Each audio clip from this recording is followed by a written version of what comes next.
Narito na ang mga pinakamalalaking balita sa One North Central Luzon ngayong Martes. Binatilyo na nakabisikleta patay matapos masagasaan sa San Jacinto, Pangasinan. Sako-sako na hinihinalang shabu natagpo ang palutang-lutang sa dagat sa Zambales. Bahaing kalsada sa Barangay Mayombo, Dagupan City. Perwisyo sa mga residente at motorista. At tunghayan ang paandar na tumbling at stunts ng isang cheer dance group sa beach.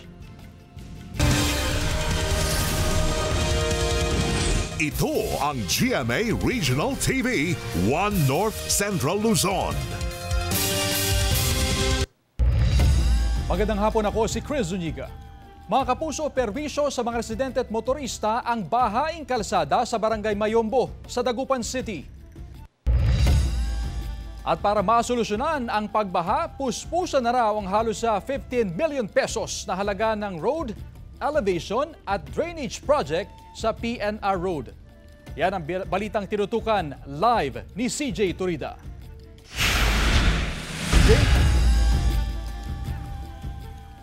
Chris, andito tayo ngayon sa PNR site sa Barangay Mayombo, Dagupan City, kung saan ongoing yung rehabilitasyon ng kalsada at paggawa na rin ng drainage system na bahagi ng flood mitigation project ng lokal na pamahalaan. Ilang dekada na raw ang problema ng mga residente sa bahaing kalsada sa bahaging ito ng PNR site sa Barangay Mayombo, Dagupan City. Sa naranasang pag-ulan kahapon, ganito ang sitwasyon. Hirap sa pagtawid ang mga residente. Ang iba, kailangan pang tumuntong sa upuan upang makatawid dahil sa baha. High tide, problema namin. Ulan, problema pa din. Kaya wala kaming dito, pahinga. Talagang lagi kaming baha. Humupa rin naman agad ang baha. Kaninang umaga, puspusan ang paggawa sa drainage system ng kalsada. Naglaan ang lokal na pamahalaan ng halos 15 million pesos para rito, kabilang ang pagpapataas ng kalsada. Nagmula ang pondo sa 20% Development Fund. Ang laking tuwa namin nung gagawin na. Sakop din ng proyekto ang kalsada palabas sa bahagi ng Barangay Tambak. Nandoon po yung mga ibang nagtatrabaho sa other side, saka dito po, para mas mabilis po, and then magko-connect na rin po ito. Bukod sa mga residente, apektado rin ang mga pampasaherong jeep na dumadaan dito. Tulad ni Manong Ricky na biyaheng Manawag. Mas maganda po pag early matapos para hindi rin kami hirap. Lalo na short income na kami ngayon tapos yung weather condition pa. Chris, makikita sa aking likuran ang ginagawang kalsada at drainage system dito sa bahagi ng Barangay Mayombo, Dagupan City na sa 1 metro ang lalim ng ginagawang drainage system at patatasan din siyempre ang kalsada. Actually, katatapos lang ng trabaho ng mga construction worker kaninang alas 5 ng hapon. Nasa 20 ang manpower dito na nagtatrabaho hanggang matapos ang proyekto. Nasa 280 meters naman ang haba ng ginagawang kalsada. Posible raw na makaapekto ang pag-ulan sa paggawa ng proyekto pero susubukan daw nilang tapusin sa lalong madaling panahon. Sarado na ang bahaging ito ng kalsada. Ang nakakapasok na lang dito ay mga residente. Lahat ng jeep na manggagaling sa MH Del Pilar ay kakanan sa may covered court palabas ng National Highway sa bahagi ng Barangay Tambak. Asahan daw na pagkatapos ng proyektong ito, Chris, ay matatapos na rin ang problema sa baha ng mga residente. Yan ang latest mula rito sa PNR site. Balik sa iyo, Chris. Maraming salamat, CJ Turida.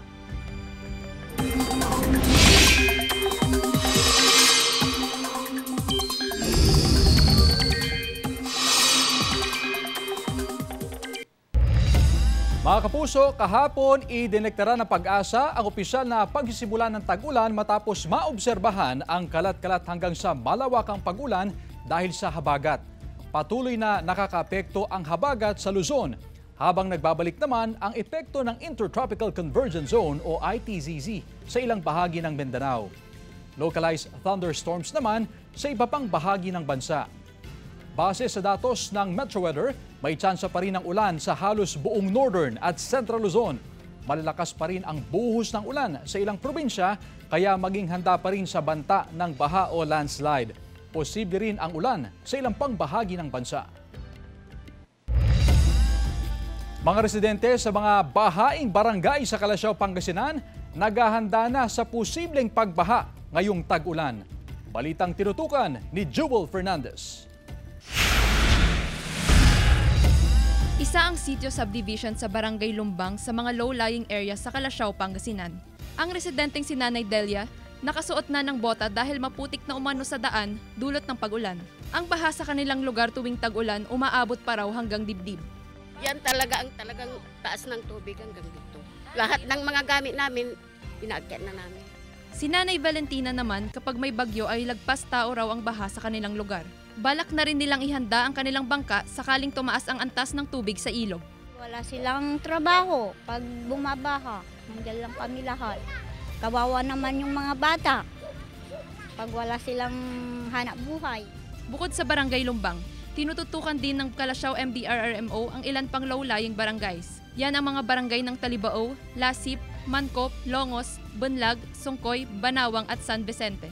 Yung mga nabanggit kong barangays po, yung interior po nila, yung pinaka mababang area doon sa kanilang lugar, especially po doon sa situated along the major river system. Sa kasalukuyang monitoring, nasa below normal level pa ang Marusay River. Patuloy ang koordinasyon ng MDRRMO sa mga BDRRMC ngayong nagsimula na ang tag-ulan. So ugaliin po natin na ihanda ang ating kabahayan at ang ating pamilya para na din po sa kaligtasan nating lahat sa pagpasok ng tag-ulan. Kasama si Ron Taniedo, Jewel Fernandez, One North Central Luzon. Samantala, tumaas ng 500% ang bilang ng mga kabataang Pinoy na na-infect ng Human Immunodeficiency Virus o HIV. Nananawagan na ang DOH na ideklara ang National Public Health Emergency for HIV sa bansa. Sa isang video message ni Health Secretary Teodoro Herbosa, ang malaking problema sa kalusugan sa bansa ngayon ay hindi raw Mpox kundi HIV.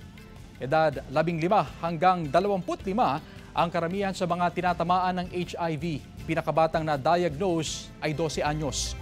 Base sa datos ng Pilipinas, ang Pilipinas ang may pinakamataas na bagong kaso sa Western Pacific Region. Sa ngayon, nasa 148,831 ang kaso ng HIV sa bansa. Kung hindi raw mapipigilan ang pagdami, posibleng umabot sa 400,000 ang kaso ng HIV. 13 anyos na binatilyo na nakabisikleta patay matapos masagasaan ng isang MPV sa San Jacinto, Pangasinan. Tutukan sa report. Papasok na sana bilang grade 8 sa pasukan ang 13 anyos na si Robert Reyes pero hindi na matutuloy. Namatay siya matapos masagasaan ng MPV sa National Highway, bahagi ng Barangay Gibol, San Jacinto, Pangasinan, pasado alas 12 ng hapon noong Sabado. Bumili ng pyesa ng kanyang bisikleta ang biktima nang mangyari ang aksidente. Parang nung nandun na siya sa may gitna, sa may gilid na yung merong puti po, biglang parang natumba po siya doon kasi medyo magalaw po yung bike niya ron. Tsaka nung pagkatumba niya po, gumulong po siya hanggang sa, sabi po nung nakakita ron, nandun pa po siya nun. Tatayo na po sana siya kaso may biglang umovertake po na isang Innova po na black. Tsaka yun po, bigla na lang pong nabangga. Dinala pa sa ospital pero hindi na umabot ng buhay. Ayon sa pulisya, nakapag-usap na ang pamilya ng biktima at ang driver ng MPV. Payo lang natin, especially sa mga na nagbebisikleta, especially sa mga minor, gabayan yung mga magulang is monitor pa rin natin yung mga anak natin, especially pag minor, yung mga cyclist na, or not totally cyclist, yung mga nagbebisikleta sa daan. And also, sa mga nagdadrive naman ng mga four wheels or pag may mga nakita naman na tayong nagbabike, is wag tayo masyadong mabilis. Magbigay na tayo ng distansya or mag-minor na tayo. Kasama si Daryl Peralta, CJ Torida, One North Central Luzon. Patay ang 58 anyos na negosyante matapos sa pagbabarilin sa loob mismo ng snack house and mini grocery store gabi noong linggo sa Sitio San Jose, Barangay Magsaysay District sa Santa Ilocos Sur. Batay sa investigasyon ng pulisya, pinagbentahan pa umano ng 15 anyos na anak ng biktima ang sospek sa kanilang tindahan. Dito na nagmanman ng sospek at nang makatalikod at papunta sa kusina ang biktima na malapit lang din sa pinagtambayan ng sospek. Dito na pinagbabaril ng sospek ang biktima. Tama sa ulo, dibdib at baywang ang ikinamatay ng biktima. Naaresto naman sa hot pursuit operation ng sospek na napag-alamang kababayan at kakilala rin ng biktima. Paghihiganti ang nakikita ng PNP na motibo sa nangyaring krimen. Nakatakdang sampahan ng kasong murder ang sospek. Wala pang pahayag ang sospek at kaanak ng biktima. Umupo siya doon, palami naman na yung biktima nandun sa lababo, malapit lang sa kinaupuan ng sospek. At doon, nung makita niyang nakapalikod na siya, doon binaril na po ng 3 beses. Mga kapuso, pansamantalang mawawalan ng supply ng kuryente sa buong Bangaldan, Pangasinan sa Sabado, June 7. Mahigit 12 oras yan na power interruption na magsisimula 6:15 a.m. hanggang 6 p.m. Ito upang bigyang daan ang maintenance activity sa ilang pasilidad at linya ng kuryente.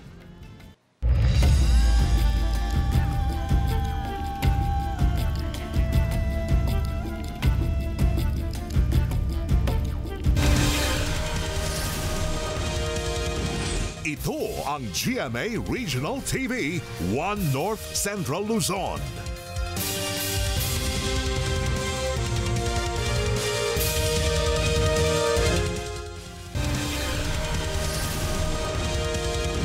Ito ang GMA Regional TV, 1 North Central Luzon. Mga sirang palikuran, hindi gumaganang ilaw at depektibong gripo. Ilan lamang sa mga aayusin sa ilang paaralan sa Dagupan City. Ang detalye sa report.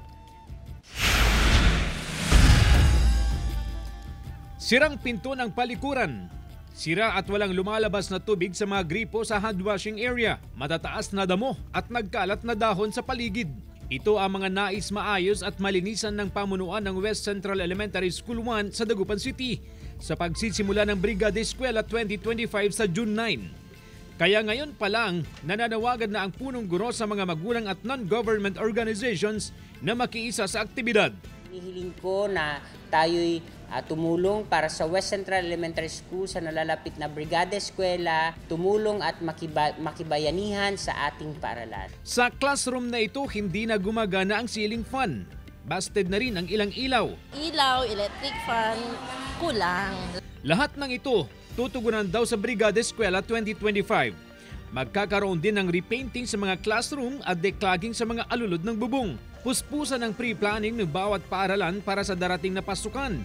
Muling nagpulong ang mga guro sa West Central kaninang umaga. Bukod sa Brigada Eskwela, pinaghahandaan din ang enrollment na magsisimula na bukas hanggang June 13. Mahigit 150 na kinder at mahigit 250 na grade 1 ang target enrollees ng paaralan. Sa kinder kasi dapat before August 31, 5 years old na siya at sa grade 1 ay bago mag-August 31 ay 6 years old.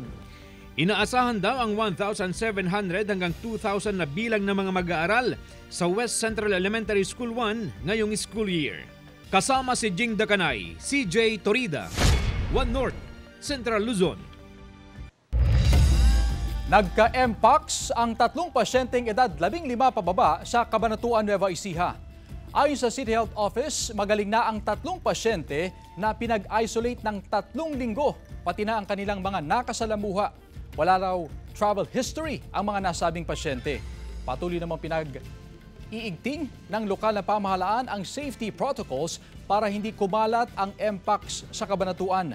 Sa panayam ng Super Radio DZBB kay Department of Health Assistant Secretary Albert Domingo, mas mababa sa 50 ang mpox cases sa bansa nitong Mayo. Mas kaunti raw kumpara noong Abril na lumampas sa 50. Ninilaw rin ng DOH na hindi kailangang mag-lockdown dahil sa mpox. Ang importante, sabi ni Asex Domingo, sundin ang health protocols gaya ng pagpapanatiling malinis ang katawan, paglimita sa skin-to-skin contact, pagtakip sa ilong at bibig kapag umuubo o bumabahing, pag-disinfect sa gamit ng mga pasyente at pagpapakonsulta sa doktor kung may nararamdamang sintomas gaya ng lagnat at pananakit ng katawan. 65 anyos na rider na nangaladkad ng kanyang alagang aso sa Kalasyaw, Pangasinan, tukoy na ng otoridad.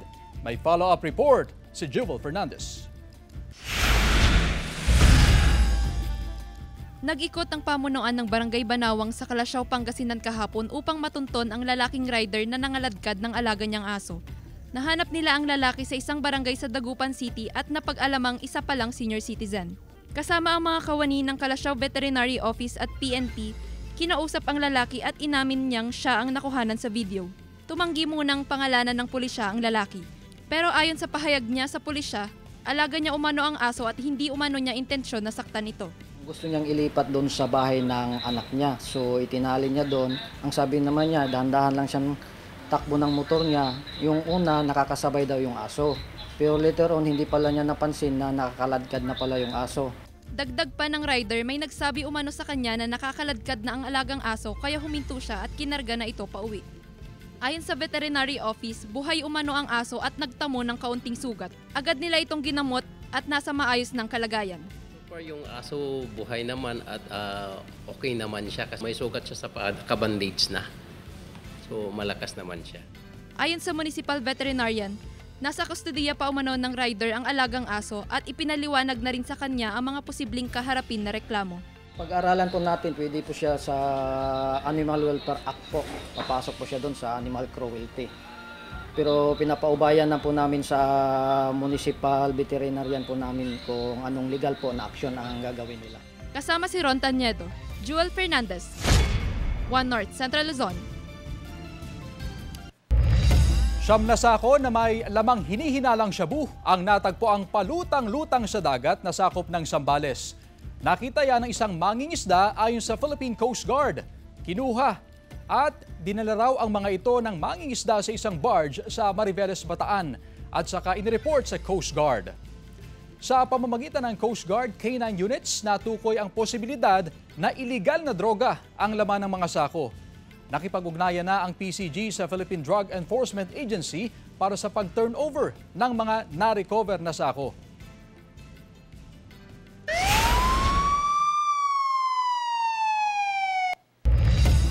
Nasawi ang 33 anyos na lalaki matapos makuryente sa pinagtatrabahuhang manukan sa Balungaw, Pangasinan. Alas 7 ng umaga noong Sabado. Tubong Negros Occidental ang biktima pero kasalukuyang naninirahan sa Barangay Rahal, Balungaw. Ayon sa ilang katrabaho ng biktima, sinubukan niyang abutin ang wiring ng clip fan nang aksidente siyang makuryente.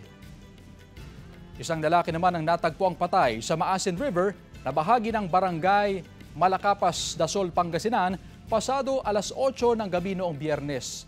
Edad 49 ang biktima na isang mangingisda at residente rin sa lugar.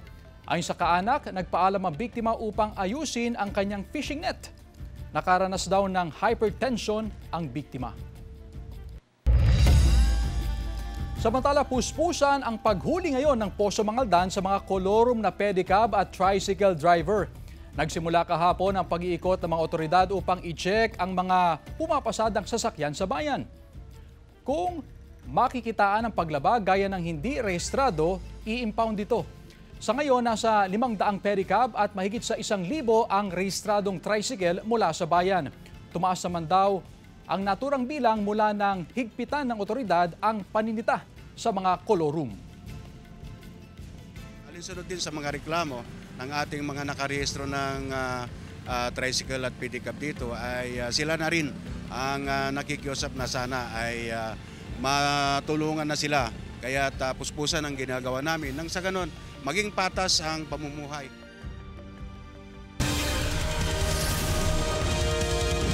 Ito ang GMA Regional TV, One North Central Luzon.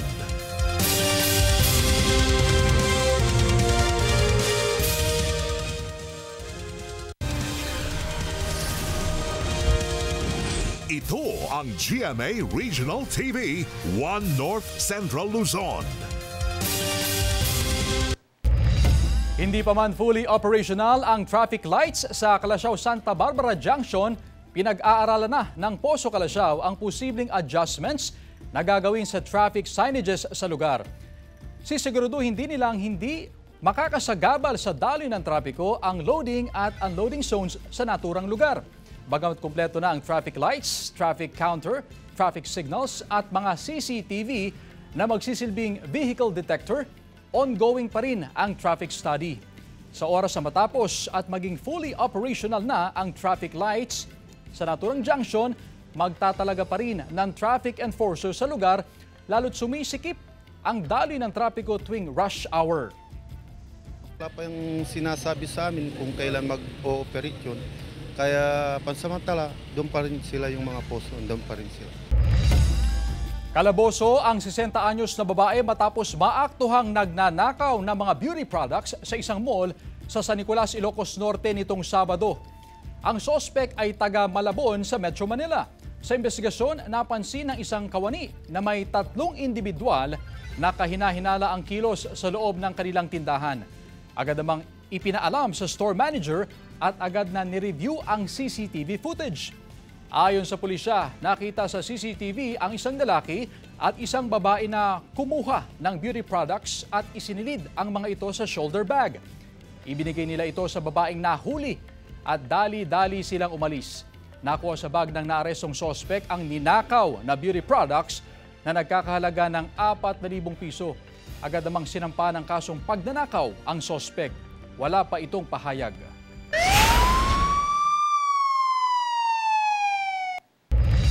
Tatlong most wanted persons arestado sa magkakasunod na operasyon ng pulisya sa Bataan at Zambales. Yan at iba pang balita sa pagtutok ni Glam Calicdan Dizon. Naaresto ang 18 anyos na estudyante mula sa Barangay Kapitangan, Abukay, Bataan. Nahuli siya sa bisa ng warrant of arrest mula sa RTC Branch 3, Balanga City dahil sa kasong paglabag sa RA 9165 o Comprehensive Dangerous Drugs Act of 2002. Siya ay itinuturing na pangalawa sa most wanted person sa probinsya. Sa kasunod namang operasyon, nahuli ang 17 anyos na si alias Tom sa Botolan, Zambales. Inaresto siya dahil sa kasong rape sa bisa ng warrant of arrest. Siya ay itinuturing na top 4 most wanted person sa probinsya ng Zambales. Dahil sa menor de edad, siya ay nasa kustodiya ngayon ng Botolan Municipal Social Welfare and Development Office. Arestado rin sa Pilar, Bataan ang 44 anyos na lalaki na top 7 most wanted sa probinsya ng Bataan dahil sa kasong lascivious conduct sa bisa ng warrant of arrest. Glam Calicdan Dizon, 1 North Central Luzon.